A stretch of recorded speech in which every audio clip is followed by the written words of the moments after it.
আজকে একটা প্রশ্ন করতে চাই আমি আপনাদেরকে। আজকে বাজারে ইলিশ মাছের দাম কত? আজকে বাজারে ইলিশ মাছের দাম কত? কয় টাকা? 1 কেজি ইলিশ মাছের দাম কত?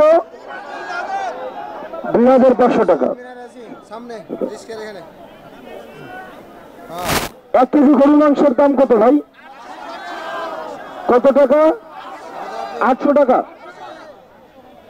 অত্যন্ত দুঃখজনক বিষয়, আমাদের দেশের শিক্ষকরা, মাধ্যমিক বিদ্যালয়ের শিক্ষক, ইবতেদায়ী মাদ্রাসার শিক্ষক, কলেজের শিক্ষক, মাদ্রাসার শিক্ষক, আপনারা যারা আছেন, বেশিরভাগ ক্ষেত্রেই দেখা যায় যখন আমরা চাকরি শুরু করি 12,500 টাকা বেতন দিয়ে অনেকে চাকরি শুরু করে। আমার পরিচিত একজন শিক্ষক আছেন, আজকে 32 বছর চাকরি করে, 32 বছর চাকরির পরে উনার বেতন হয়েছে 22,000 টাকা। 1 কেজি ইলিশ মাছের দাম হচ্ছে বর্তমানে 2800 টাকা। 31 বছর চাকরি করার পরে যে বেতনটা হয়, সেই বেতনের 15% দিয়ে 1 কেজি ইলিশ মাছ কিনতে হয়। 30 বছর চাকরি করার পরে যে বেতনটা হয়, এই বেতনের 20% বাড়ি ভাড়া দেওয়া হয় না।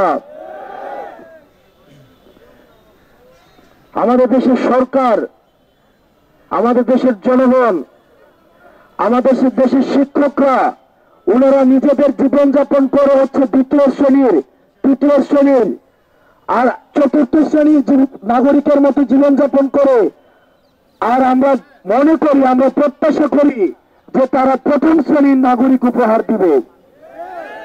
প্রতিনিয়ত হীনমন্যতা নিয়ে আমি একদম যে কথাগুলো মানুষ বলতে চায় না, এই শিক্ষক সমাজের যারা আছেন, ফজর নামাজের পরে তারা মাথা নত করে বাসায় চলে আসতে হয়, বুক ফুলিয়ে বড় মাছটা কেনার জন্য কখনো বাজারে যেতে পারে না।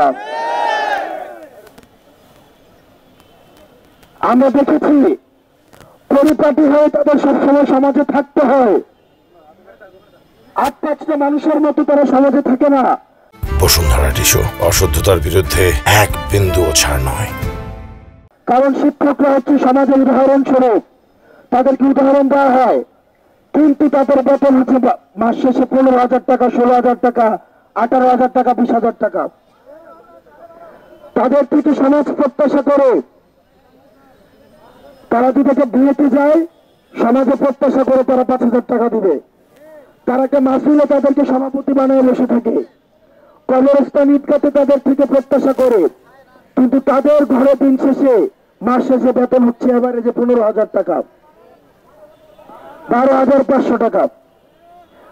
বলেন বাংলাদেশের কোন জায়গায়, বাংলাদেশের কোন বাজারে, কোন বাজার আছে বাংলাদেশে যেখানে 12,500 টাকা দিয়ে 10টা বাজারের খরচ হয়? মাসের শেষ 10 দিন পরিপাটি ফিটফাট, কিন্তু সবসময় ছোট মন নিয়ে মাসের 10 দিন চলতে হয় শিক্ষকদেরকে।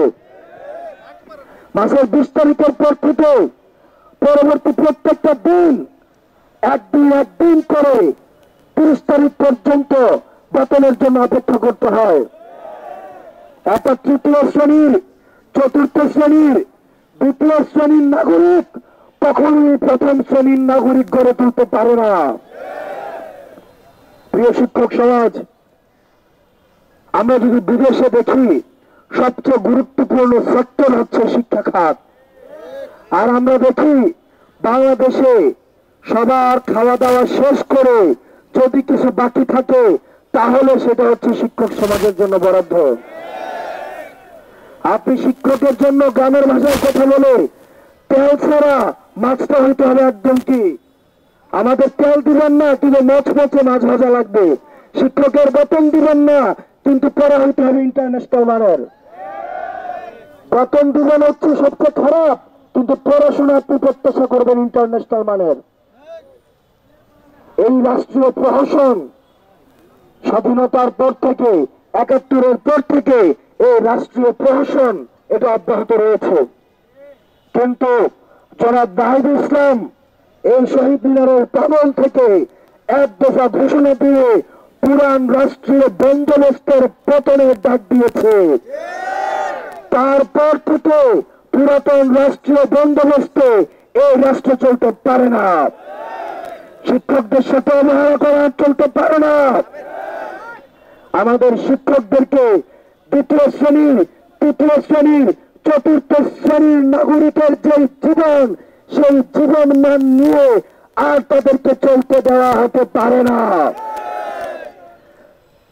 আমি যদি তাদেরকে প্রথম শ্রেণীর নাগরিক না বানাইতে পারি, তাদের থেকে কিভাবে প্রত্যাশা করব তারা প্রথম শ্রেণীর নাগরিক তারা জাতিকে উপহার দেবে?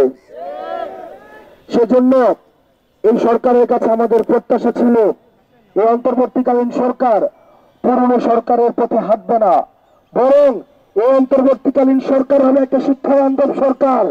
কিন্তু আমরা দেখলাম এই অন্তর্বর্তীকালীন সরকারের শিক্ষা উপদেষ্টা হয়েছে প্রমোশন বান্ধব সরকার। এই সরকারের রুটিন অ্যাক্টিভিটি হচ্ছে পোস্টিং দেওয়া। কাদেরকে পোস্টিং দেওয়া? ভালো ভালো পুরনো ফ্যাসিস্ট আমলে তাদেরকে দেখেছি হাসিনার জন্য রাস্তায় এসে স্লোগান দিয়েছে ঢাকার শহরে ভালো ভালো পোস্টিং এ, তাদেরকে আবার অর্থের বিনিময়ে পদায়ন অব্যাহত রয়েছে।